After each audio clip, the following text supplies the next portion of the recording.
Hello everybody and welcome to your second dose of daily wrestling news with the Cultaholic boys. And it is I, Andrew, and for the first time ever on camera at least, I'm joined by the wonderful editor-in-chief, Mitch Wadden. How you doing, Mitch? I'm worried we're going to have some angry people that Zoom is back. They're going to be so cross at me. I'm so sorry. It's good to be here, though. You know what? It'll be fine, Mitch. It don't matter. Let's burn this house down, everybody. Here are your headlines. We have some scrapped WWE plans for Finn Balor. We have the reason why Andrade versus Pac was really pulled from AEW's All Out pay-per-view. And we have an update on The Rock's WrestleMania plans. Find out more in a little bit. So, first up, Finn Balor, who recently returned to SmackDown in July after a really fantastic run in NXT. And tonight, you know, the big princey boy, the ab man himself, finger gun pow pow ab man, is against Roman Reigns for the Universal title, Mitch. He's giving it some of that. He's giving it some of that. However, SmackDown was initially not the original plan for him, or at least it's not what he pitched, is it, Mitch? It's not, Andrew, it's not. So Balor recently did an interview with BT Sport. He disclosed some interesting ideas he had for his next move in WWE. He said, "The surprise appearance at NXT UK about 2 years ago was something I was really excited about, and it wasn't going to be a one-off. It was going to be more of a regular thing to work towards a match with Walter." Oh, how much we all wanted that. But it got taken away from us by the pandemic. It's still something I'm super invested in, and believe it or not, before I returned to SmackDown, I could feel the run in NXT kind of coming to an end and kind of exhausted all the resources yet there. I actually pitched the idea of moving to NXT UK. Obviously, that might have been a bold move and a bold pitch, and the office had a different opinion on that. They wanted me on SmackDown. Oof. What could have been? What could have been? And personally, I think, obviously, it was teased a long time ago, the whole stuff with Walter and Finn Balor. I feel like that is a match made in heaven. Be careful with that microphone, young man. I nearly lost it, anyway. I think that would have been a match made in heaven. I'd love to see that. And I don't want to dismiss that as never happening. I feel like somewhere down the line that could very much happen. But I think for NXT UK, after it sort of had its... it felt like a soft reboot almost. And we had people in there, like Walter was in there and Pete Dunne too, I think, to sort of bolster a little bit more excitement around the brand. I think Finn Balor in NXT to really elevate that up, just that little tiny touch bit more, would have been perfect. What do you think? Oh, I think Finn Balor's a star name that's recognisable around the world. Finn Balor is synonymous with wrestling, and putting his face at the front of NXT UK, even for a year, could have done wonders for that brand. And we talk about matches with Walter. I mean, Eli Dragunov. Oh my goodness me, that just gets your blood pumping. Joe Coffey, Rampage Brown. I would want to see a Finn in there with all these guys. And like I said earlier, what could have been and what still could be, but it's very exciting to think about. It is. It's very exciting indeed. And Mitch, speaking of dream matches, let's head on over to the next news video. You see that seamless segue, everybody. King of the segue. I know, that's it. We have an update, or the reason why Pac versus Andrade at AEW All Out was scrapped. So Dave Meltzer of the Wrestling Observer newsletter writes, "There was one major change to the show, as the Andrade vs Pac match is off. We had been told that one of the matches, but not one of the main events, was off due to a health situation with one of the wrestlers. AEW didn't confirm that, but the next day Khan tweeted that the match was off because of a travel situation involving one of the performers, which was later confirmed to be Pac. It's likely the two reports are related because travel issues being known days ahead would seem to point to those issues, and obviously a pure travel issue is not going to keep someone off a pay-per-view unless it's something that happens at the last minute, and even so, they are going to have people in town for this show shooting angles days ahead of time." And AEW does not generally release specific medical information on their talent, but if Pac is unwell at the moment and that is the reason why he's off the show, then I just hope he feels much better. But yeah, let's talk about dream matches. That would have been, I think that could have stolen the show, you know. One of the matches to steal the show that weekend. What do you reckon? I was so excited for this match, and it's such a shame that we're not getting it at All Out this weekend. Tony Khan said we'll get it on a future AEW Rampage, which will be fantastic, and given the time, they'll steal the show, like you say. But again, as you say, Andrew, if this is health issues, then Pac's health is first and foremost and the most paramount thing, so hopefully he gets better soon. Fingers crossed, absolutely. And then, swift from the AEW, we're going swift, whoa, right to the NXT side of stuff. I'm just making noises to fill time. Bouncing all over the place. Bouncing. I love it. Pew, pew, pew. Just going. We're delivering straight news today. That's all we're doing, Mitch. We're getting in there. Is this a Friday afternoon breakdown? What's that, sorry? Is this a Friday afternoon breakdown? I'm on my second coffee, Mitch. I'm just going for it. I'm just winging it. I'm winging this first hosted news video. We're just going for it. See what happens. You're doing a phenomenal job. You're a wonderful man. You're a wonderful man. So we're heading from AEW all the way over to NXT. And it seems as though WWE NXT, some people behind the scenes had no input on the new logo whatsoever. So, in fact, do you know what, Mitch? I'm going to throw it to you. Would you like to tell the people what Big Davey Meltzer's been saying? I would love to. It's an honour. So Big Davey M of the Wrestling Observer newsletter wrote this week that the new logo came from WWE with no input from the NXT people. And when it comes to the future of NXT and its rebranding, it said the people making decisions on their own are the likes of Vinnie Mac, Nick Khan, John Laurinaitis, Kevin Dunn, and Bruce Pritchard. Basically the five-man powerhouse that runs WWE from the very top. None of this is a surprise, really, is it, given what we've heard about the future of NXT?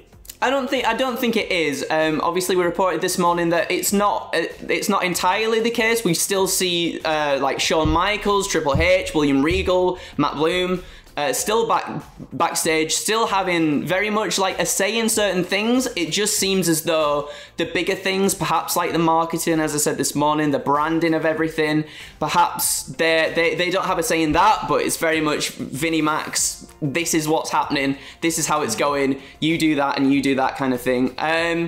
But as for what that means for NXT, I'm not entirely sure. We've yet to see what happens. I think September 14th is officially the start date for this new NXT. But it's going to be really interesting to see what that looks like. It really is going to be interesting. And you know what? Like, I'm not going to dismiss it just yet. Let's not dismiss it just yet. We'll see what happens there. What do you think of the new logo anyway? Do you like it? It's very Art Attack, isn't it? It's very something I made earlier. That's exactly what I thought. It's just very Art Attack. No, I mean, I think people are generally, we're as people, we're scared of change, and we've really enjoyed what NXT has been for the last, I mean, certainly since 2013, 2014. But who knows? Let's give it a chance. Something Tom Campbell said, I think, on one of these new videos, there's going to be a smoother progression and trajectory through the WWE ranks now, at the very least. So we're not going to, hopefully, fingers crossed, see the likes of a Karrion Kross get a repackage into a BDSM gladiator on the regular. What do you mean? That's all we want from wrestlers. That's like the perfect connection between the two. Anyway, that's a Venn diagram I never thought I'd see. BDSM, gladiator. And wrestling. Just perfectly. Intrinsically connected, Mitch. That's what it is. But sticking with the NXT side of things, the low ratings may have contributed to the NXT changes, so it seems. So again, on the Wrestling Observer newsletter, Dave writes, the reality is that NXT going from head to head on its the reality is that NXT going from head to head to on its own and still being down most weeks from last year has not reflected well on how they were doing things now, and that Raw and SmackDown are both up most weeks and AEW is way up at the moment, obviously with the ratings. So it seems as though, we did get the ratings week to week. NXT always seemed to be down on the ratings there a little bit compared to the other shows, and this seems to be why these changes that we've been talking about are indeed happening. Yeah, it's interesting to see that, isn't it? That whereas Raw and SmackDown are both trending the right way, and we've spoken about how well AEW is doing, that NXT is not getting the same audience that it would perhaps like and perhaps the product deserves. So yeah, let's see what happens. Yes, we will. Let's move on, Mitch. And it seems after obviously the sad passing of Daphne, it seems as though WWE are offering counselling to their talent. So from per PW Insider here, it seems as though WWE stars were given a text message following Daphne's passing, and the text message reads as PW Insider states: "As a reminder to our talent, if you are dealing with a difficult personal matter and would like to speak with someone to get the support you need, please don't hesitate to contact," and then counselling company in there at and a number as well, or WWE Medical.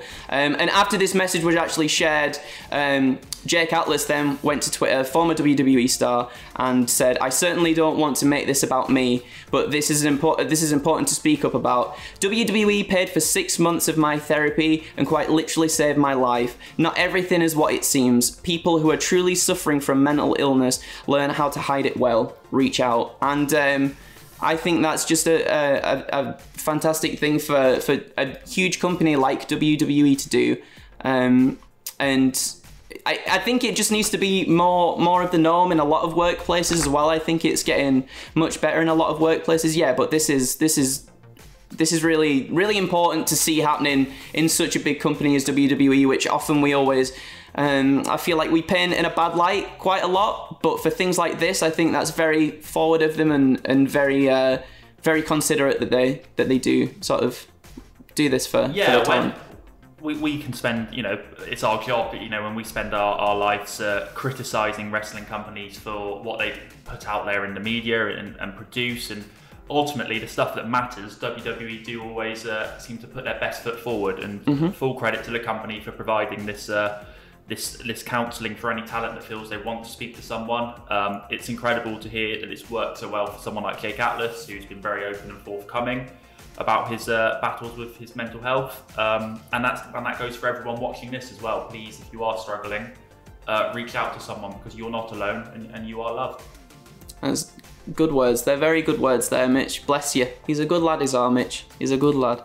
So sticking with WWE at the moment, we have an update on the October 29th WWE episode of SmackDown, which is to be taped. Mitch, would you like to tell the people what big old Davey Meltzer's been saying again? Yeah, so this one's a little convoluted. Bear with me, because it appears, according to Big Dave, the October 29th SmackDown is now going to be taped on October the 22nd, rather than being presented as live on the 29th of October. The show, as we say, on the 29th of October is off. No replacement city has been named. And the 22nd, the show on the October 22nd, has got 2 shows listed as being taped.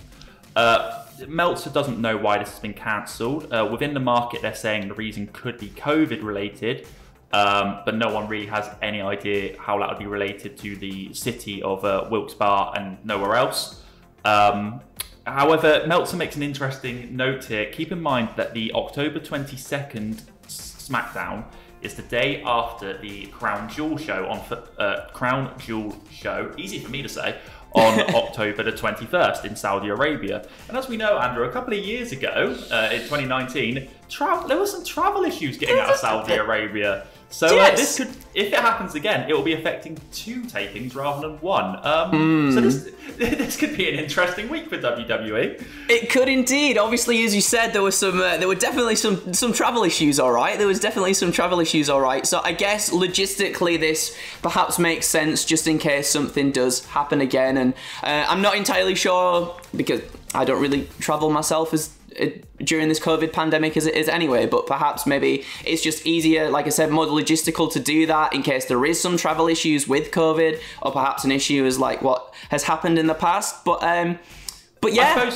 I suppose whatever happens, we're going to get some consistency between the 2 shows. If they do have to put up a slimmed down roster like they did 2 years ago, at least it's going to be the same roster a week later, and they can't just change the plans, because that random SmackDown where NXT took over was one of the best SmackDowns in years. I absolutely agree. Maybe, hopefully, I say hopefully. I don't want people to be stuck there again. My God, that's not what I meant. Breaking news out of Andrew. He wants WWE stuck in Saudi Arabia. No, we don't. No, but like, if something like that happened, I mean, WWE is still very good on the fly at making something happen. And I'm sure if there was travel difficulties to be seen, I'm sure they'd be able to just like straight off the bat figure something out, and it'd be fine. So I wouldn't worry, everybody. Don't worry. You're still getting your lovely, lovely wrestling.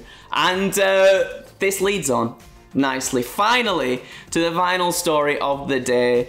We have an update on The Rock at WWE WrestleMania 38. So Dave Meltzer, once again, he's coming in strong, our Melts, on a Friday, isn't he? He's had a busy old day, Dave, hasn't he? Oh, bless him, bless him. Well, he writes on the Wrestling Observer, he says, regarding WrestleMania, Lesnar and Dwayne Johnson, there was a report from Ringside News that said Johnson was a virtual lock for the 2023 WrestleMania in Los Angeles at the SoFi Stadium, and not this year in Dallas, which has been the original idea. From asking around, the basic gist is this. The match will take place if, when, and where Johnson wants it to. His schedule is such that there is no lock for anything, but the feeling right now is 2023, which would seem to mean Lesnar in 2022. So that's really interesting, because that's just... To me, obviously, Roman Reigns is going to be holding that belt for a very long time, I think. If it's to be believed that it will be for the Universal Championship, it doesn't necessarily has to be. But I'm kind of hoping that we do get a long reign like that. I think it would be awesome. Yeah, this story has sort of bounced around a bit over the last couple of months, and at one point we thought we were getting Rock at WrestleMania next year, WrestleMania 2022, and then they were going to build the Brock story for the year after. It seems like they've switched that round with Lesnar coming back at SummerSlam and then not being on SmackDown, which was very interesting. But I mean, as you say, I'm excited for both these matches, Lesnar versus Reigns and Rock versus Reigns when they happen. It doesn't necessarily need to be for the title, but I almost want it to be. Part of me does too. I just want Roman Reigns to just go on a massive squash and just like absolutely decimate everybody. That's the thing. I mean, he's had the belt for a year, and it's gone by, in terms of like a champion holding a title, it's felt quite quick. It doesn't feel like he's held it for a year, and he's beaten every name that's been put in front of him. If we're getting Rock Reigns for the title at WrestleMania 39 in 18 months, then he's going to beat Lesnar as well then at next year's WrestleMania. I wonder, there must at some point come a point where WWE go, not really sure who we're putting in front of Roman at Hell in a Cell or No Mercy. No Mercy I've not done in years, but that's the first one that came to my mind. So it'll be interesting to see how they manage that side of things, but I'm all for it because they hot shot titles like there's no tomorrow most of the time. So yeah, keep going with it. Yeah, I absolutely agree. I think keep the belt on Roman Reigns and make the belt feel special again. I think it's been a while since a belt has really felt special in WWE, and to give it more prestige, to have it mean more when it finally does switch, will be fantastic. Hopefully they put someone like a Big E or someone like that, you know, really build them up throughout the years, make them a force to be reckoned with, and then just make it a massive moment. Yeah, the Universal title ended up being, I don't want to say cursed, but there seemed to be a bit of, you know, if you held it, something went wrong with Balor getting injured, and you know, Reigns, unfortunately, you know, his leukemia coming back when he first held the title as well. So it's great to see it mean so much, and what a perfect character and perfect individual to have it on for 2 or 3 years. Absolutely, absolutely. And Mitch, we've come to the conclusion of our first news video together, and we did it. Nothing set on fire. We haven't set anything on fire. The office hasn't blown up, but I'm still here. Aside from knocking my mic a couple of times, you know, we'll call that nervous Friday energy, too much caffeine. Yeah, I think we can be very proud of ourselves, Andrew. Are you looking forward to the weekend? I am indeed, yeah. I haven't really got much planned, Mitch. I'm gonna chill out. I'm gonna play some video games with my beautiful girlfriend, and that's pretty much it. What about yourself? What are you doing this weekend? Oh, fantastic, mate. I think I'm playing a bit of golf. I like to get out and play golf with some friends, and then I'll probably watch All Out. Look at that. Oh yeah, that's happening. Wrestling. Watch the wrestling this weekend. There's plenty of content. We've got WTF, we've got reactions. Tom is doing live reactions over on the YouTube channel, so please go and check them out. We've also got graded. We've got cut down reactions with Ross and myself. Plenty of articles. Also, so we got what happened at as well. Can't forget that, because our Owen, who's editing this, he'll be doing that. He'll be staying up late along with Jack. Just enjoy your weekend, whatever you decide to do. Enjoy the wrestling, and we will see you very soon. Bye!